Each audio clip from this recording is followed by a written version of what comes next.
It is not true that Sankhya philosophy is a new system of philosophy introduced by Kapila, as the material philosophers introduced new kinds of mental speculative thought to supersede that of another philosopher. On material platform, everyone, especially the mental speculator, tries to be more prominent than others. The field of activity of the speculators is a mind. There is no limit to different ways in which one can agitate the mind. The mind can be unlimitedly agitated, and thus one can put forward an unlimited number of theories. Sankhya philosophy is not like that. It is not mental speculation, it is factual. But at the time of Kapila, it was lost. In due course of time, a particular type of knowledge may be lost or may be covered for the time being. That's the nature of this material world. A similar statement was made by Lord Krishna in Bhagavad Gita, Sa kalaneha mahata yoga nashtaha. In the course of time, the yoga system, as stated in Bhagavad Gita, was lost.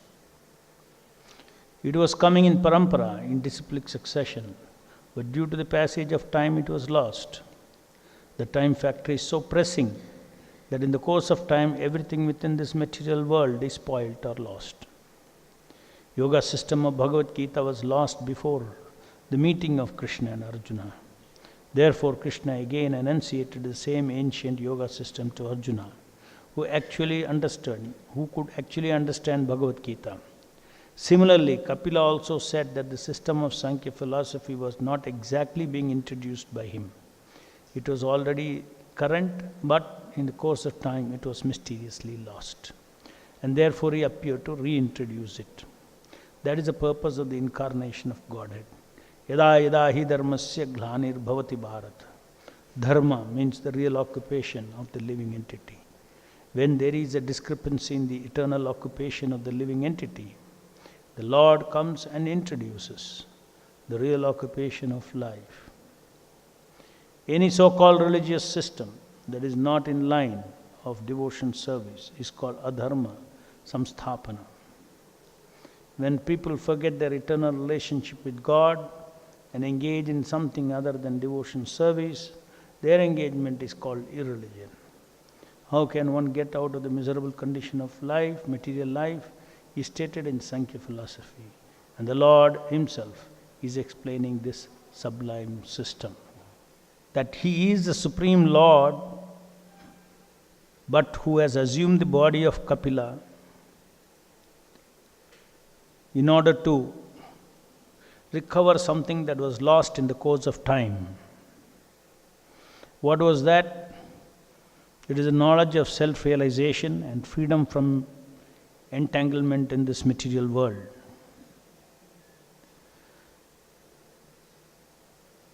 So the Sankhya philosophy was enunciated by Kapila, was not at all any new thing, but it was something uncovering the original teaching which is eternally existing. It eternally exists even in the material world, these teachings. And at different times it gets covered. So the scheme of the Lord is such that paritranaya sadhunam vinashaya cha duskritam. And from time to time, sambhavami yuge yuge, the Lord descends into this material world in different incarnations in order to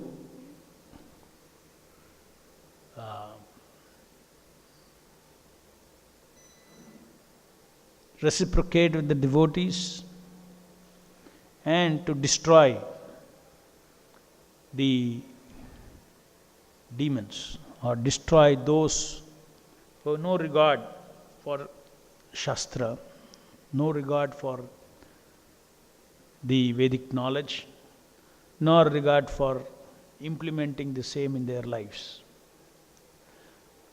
So from time to time, in this material world, the different incarnations keep manifesting. And each of these incarnations, when they manifest, they appear to our gross senses. They become accessible to our gross senses.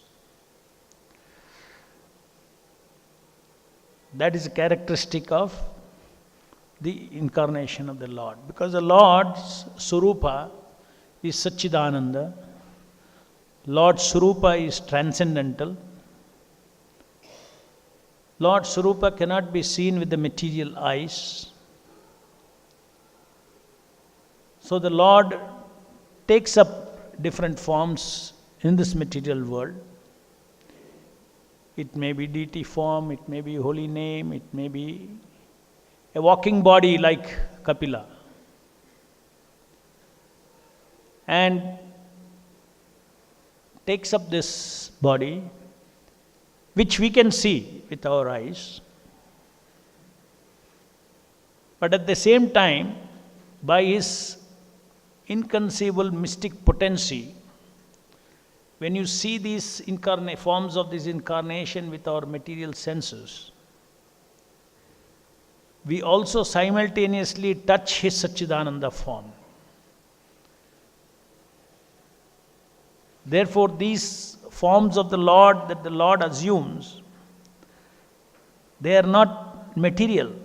They are completely spiritualized forms. Not only spiritualized form, the original Lord takes a form similar to that, a Satchidananda form. So a Satchidananda form is present in these incarnations. So with our material eyes, we touch. With our material eyes, we take association, or with our material ears, we take association with the Shabda. We have to understand that simultaneously we are also accessing or touching the Satchidananda form of the Lord. So this principle of Lord's inconceivable mercy by which, and his inconceivable mystic potency by which, when we see matter, we also see spirit. This is inconceivable mystic potency of the Lord. Only he can do that. And that these two actions, inconceivable mercy of the Lord and his inconceivable mystic potency, is acting on every incarnation. So the incarnation of the Lord is an active principle. The transcendental Leela of the Lord, in order to show compassion upon the living entities, to give an opportunity for us who are actually Satchidananda to touch the Supreme Satchidananda, to awaken, because behind our senses, if we have these eyes, behind our senses, ultimately sense of seeing belongs to the soul. That is the reason why a dead body cannot see. So even though we are seeing with our material eyes, touching with our material skin, smelling with our material nose, etc., all the five senses, even though we are experiencing everything through the material senses, we have to understand that right behind it, at the deepest level, it is a soul that is sensing these things. Its soul can sense in illusion or in knowledge. But in the material world, we are all experiencing these things in illusion. But who is the experiencer? We are the experiencer. Soul is the experiencer. So therefore, soul gets an opportunity to touch the Satchidananda soul, gets an opportunity to touch the Supreme Satchidananda in the incarnation of the Lord. By serving with that particular senses, you come in touch with that incarnation. if it is a sound of the Hare Krishna Mahamantra, by using the tongue and ear and the mind, we touch the Supreme Lord. The more and more we touch the Supreme Lord through the act of devotional service, means acting with our senses in relationship with the incarnation. If it is the deities, it is a seeing the deities. Seeing every detail of the deities. If it is a sound incarnation, very sharply hearing the Hare Krishna Mahamantra. Distinctly pronouncing the Hare Krishna Mahamantra. In this way, we get an opportunity to touch the Supreme Satchidananda. Same is the case with the incarnations of the devotees of the Lord. It is not only the Lord who comes for protecting dharma. The Lord also sends His devotees. So such devotees are Sadguru, pure devotees of the Lord. Such pure devotees are of the Lord also. They are always, their spiritual, transcendental form is also awakened. They have taken an incarnation so that we can see. And we can relate. We can talk. Like Srila Prabhupada, we could talk to him. We would walk with him. We would take its instruction from him.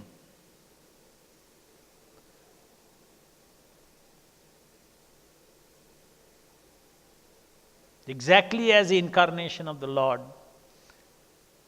it was direct linking up with instruction from the transcendental platform. Seeing him, seeing Srila Prabhupada's grace, his graceful walk, everything has an impact upon the spirit. This is the opportunity the pure devotees give when they walk in the midst of us. And of course, the most important thing is what he spoke. So what he spoke, it eternally vibrates. When he was here, when he walked in the midst of us, you can feel his walk, etc., which you cannot now, except if you can see him in videos, which is non-different from him. You can see his graceful walk, his graceful talk, everything even in videos. It is non-different from when somebody could directly witness that in 1977. So, all those things are less, that is called Vapu. That those associations from Vapu are very special. But he leaves behind Vani, which is the most important thing, which feeds the disciple forever. Because they are eternally vibrating. There is no winding up of that aspect of a pure devotee. There is no winding up of that aspect of Krishna. For instance, Kapila's teaching today also we are hearing. What Krishna spoke in Bhagavad Gita, we are hearing even today. What Prabhupada spoke, we are even hearing today. So, the Vani aspect of the incarnations, they eternally vibrate in this material world. For the living entities to always take advantage of this sound vibrations. We have to worship the Supreme Lord, we have to worship the source of sound vibration. We have to understand the Vani of a pure devotee, to understand the Vani of Bhagavad Gita, we need to worship the Lord. We need to worship that pure devotee. So many people in this country are reading Bhagavad Gita. They don't get the essence. They don't get anything. Something now concocted they get. Why? because they don't have a relationship with Prabhupada. If they have a relationship with Prabhupada, if they worship him, then they get the adhikara to understand his Vani. So Vani is active, eternally vibrating, non-different from Prabhupada. Prabhupada, you can say Prabhupada is eternally talking everything that he talked. He is eternally talking. So we have to hear that. As being current, it's not simply something he spoke in those days. No, those days. It is current. Even now he is speaking. Just like Prabhupada explains Bhagavad Gita, in Bhagavad Gita purport, Prabhupada says, for a sincere devotee, Krishna is speaking through the pages of this Bhagavad Gita. Even now. Not that 5,000 years back he spoke. No, he is speaking now also. So Vani transcends time and is eternally available for those who want to get linked up with the pure devotees or the Lord himself. So this is the secret of all advancement, is to take advantage of the mercy of the Lord that is available freely. In teachings of Kunti, Srila Prabhupada says, explains how Kunti Devi says that the Lord's mercy is available, like sunshine is available everywhere. Those who want to take it can take it. Availability is free, but you have to qualify to take it. So in the same way, even though this is material world, the highest treasures are available, vibrating in this material world. So those who take advantage of association with this vibration, they can awaken their spirit, they can awaken their spiritual knowledge, they can awaken their pure self-perception that I am servant of Krishna. All these things require Shakti, and that Shakti comes from the association through service. Different incarnations, the service are different kinds. Nama Avatara, the service is to chant and hear, and make other people chant and hear. So by serving the Hare Krishna Mahamantra, that is the Yuga Dharma now, which is prescribed for this Kali Yuga. In other words, Kapila Muni came. He was very active at that time period. Then his Vani is there. But Chaitanya Mahaprabhu says, in this age, there is one incarnation of the Lord who is decided to be very active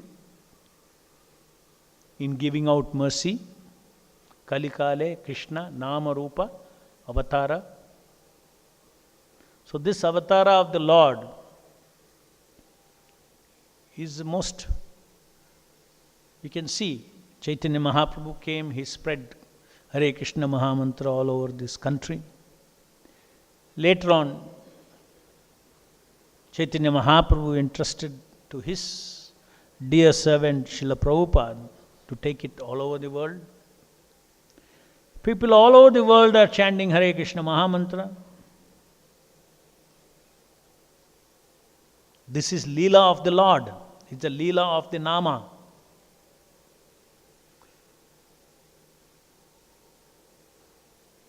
Just like when the Lord descends into this material world, He is descending for the fallen souls. He is not descending for liberated people. He is descending for fallen people. That means those who take advantage, those who are fallen, they take advantage of the association of the Lord. So the primary purpose of incarnation of the Lord is Kripa, is mercy, to give out mercy.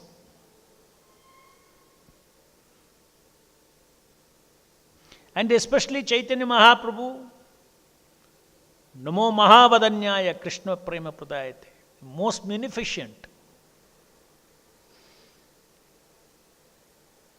because he forgives all offenses and gives the benefit of the holy name. So therefore we should never think, therefore Chaitanya Mahaprabhu says, Chaitanya Charitamrita says, who is a Vaishnava? Anybody who chants Hare Krishna is a Vaishnava. Offensively maybe, doesn't matter. Somehow the mercy of the Lord is there. To different degrees we have to offer our respect. Anyone who chants Hare Krishna Mahamantra, especially 16 rounds, and who also loves Prabhupada, who serves Prabhupada, with all his frailties, with all his ignorance, doesn't matter. As long as one does not consciously offend, one gets purified. This is the Leela of the Lord. All over the world, devotees, everywhere they are chanting. So different degrees of benefits everyone gets by chanting Hare Krishna Mahamantra. Otherwise we are denying the pastime of the Nama Avatara. The pastime of the Nama Avatara. It's a huge activity of the Lord going on this earth. Not just a few who are properly situated, who are chanting, only that is recognized.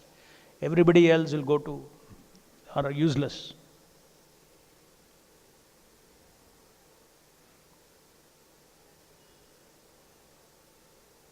If you read Chaitanya Charitamrita, you will see how Lord Chaitanya is distributing the holy name. And he tells the formula, how to spread. He said, I have told you to chant Hare Krishna. You tell others to chant Hare Krishna.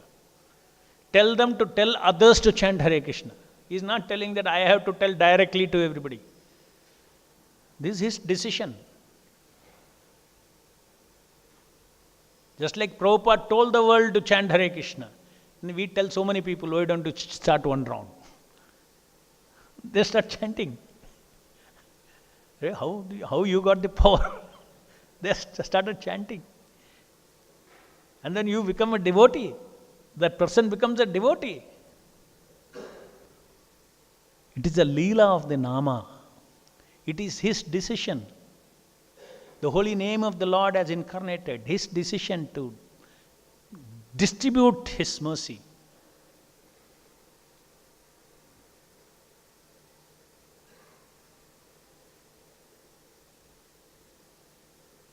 Except for those who consciously offend. All other offenses, ignorance, mistake, ambitions, you chant Hare Krishna, not that you go to hell. Someday you will come to, someday with ambition, if you chant Hare Krishna, someday your ambition will go. Material ambitions will go, material desires will go. So that we have to recognize. Only then we will get enlivened. That Lord Chaitanya's mission is going on this earth. It's worth being on this earth at this time. And that too, to participate in this Leela of this Avatara. Each one of us are products of the mercy of the holy name. Prabhupada took holy name to this Western world. And that holy name's mercy, they followed Prabhupada's direction. And they chanted Hare Krishna Mahamantra. And they received the mercy of the holy name.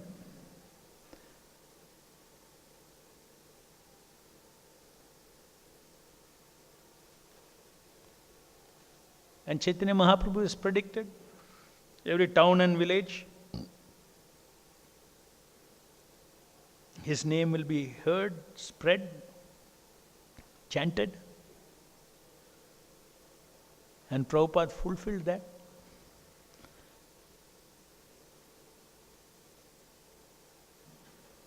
And Prabhupada further said that the whole world will embrace chanting Hare Krishna. Every town, every village, he said. So we can see today every village has not got. That means that work is left for future generations. Ultimately, every town, every village, Hare Krishna Mahamantra will be chanted, Sankirtana will be chanted.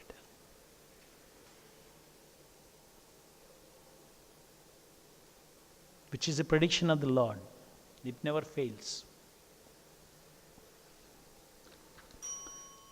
No doubt there are different degrees of purity of chanting. There are different destinations. People who chant Hare Krishna also, there are different destinations. One can reach Vaikuntha. One can reach Goloka Vrindavana. With those who have material desires, they can reach Swargaloka, heavenly planets. That is a different matter. That depends on, just like Krishna says, Ye etamam prapadhyante tam sate bhajam. As you surrender, I reciprocate. When Krishna came 5,000 years back also, he reciprocated differently to different devotees. He reciprocated differently to different enemies. Kamsa, everybody, he reciprocated differently. But the fact is that he reciprocated. Similarly, the Hare Krishna Mahamantra is the incarnation of the Lord in this present age. Anybody who associates it will actually receive a reciprocation, appropriate reciprocation. Auspicious reciprocation. Auspicious reciprocation. Everything that comes from the Lord is auspicious.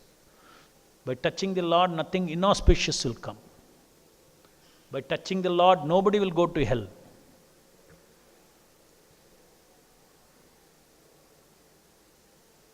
Now one may say, no, if you're not pure, you cannot touch the Nama. No, the Lord has told, I am incarnation, I come down as incarnation. I don't see any qualification. Incarnation means to your senses. If you chant with your tongue, with your ears, if you hear, you are touching me.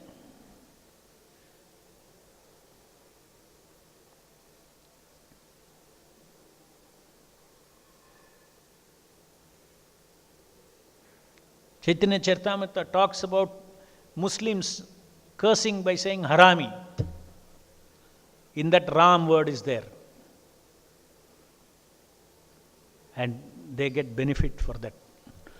Rami. That Ram is there in between, for that they'll get benefit.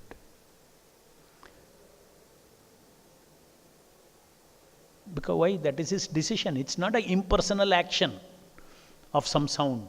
It's a personal action. Lord's will is supreme. If he has willed, then everybody will get it. That is truth. Satya Sankalpa. If he has willed, that's the truth. Finish. Over. How? Hare, he's a mystic. Inconceivable mysticism. With that he will operate everywhere. Any questions?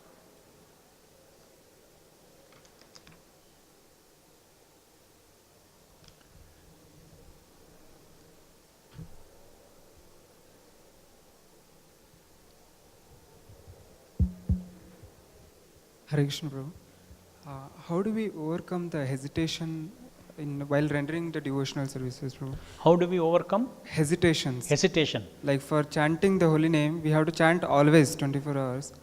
So, but somewhere we feel, oh, what does my neighbor think or somebody else think? So we may not do that. And sometimes we would like to do something else, like read more, or somebody will comment, oh, he's reading so much, I'm not reading, something like that. So how do we take these criticisms and progress? First thing is, your standard should not be set by what others think of you. That's a very big weakness in spiritual life. What others think of you. you should ensure that you please Srila Prabhupada and Krishna.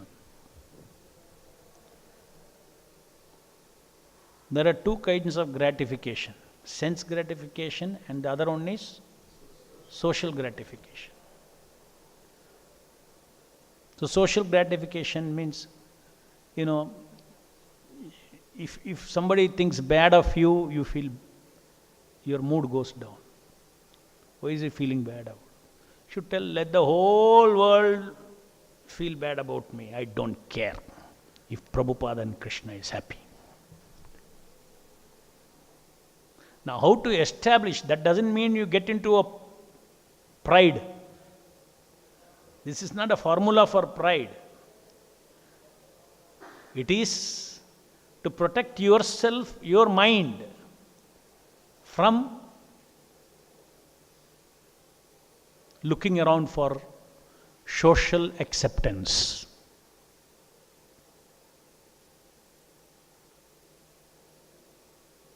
We are part of the devotional service is Sadhu Sangha.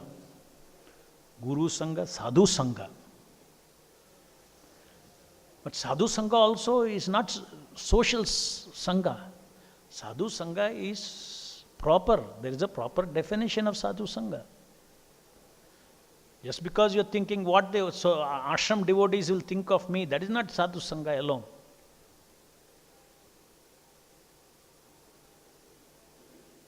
I have to satisfy my authorities, I have to satisfy, that all has its own different levels of, see, we cannot substitute, there is no substitute to not using your intelligence.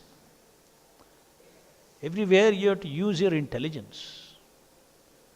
When you don't use your intelligence, you take one statement and just that's it. You apply that. You should use your intelligence. Sadhu Sangha means what? Okay, Sadhu Sangha. So, okay. I should be worried about what everybody else thinks. That's wrong, no? Sadhu Sangha means where you benefit from their association, you accept that. If you don't benefit from some spiritually don't benefit from some association, then that is a different level of Sadhu Sangha. Even seeing the devotees is a Sadhu Sangha. Because in this world, very difficult to see people with tilak also. Right? You may not get any philosophy from that person, but you see a sadhu. So, that way if you see in the general sense, you are walking up and down in the ashram, temple, everywhere, continuous Sadhu Sangha is happening. That is one type of Sadhu Sangha. There are different types of Sadhu Sangha. Everything is not one type. So that is very much part of sadhana bhakti, Sadhu Sangha. But what I am trying to explain is our attitude of looking for certification from the social, even society of Vaishnavas. It's secondary. It is secondary. It's not primary.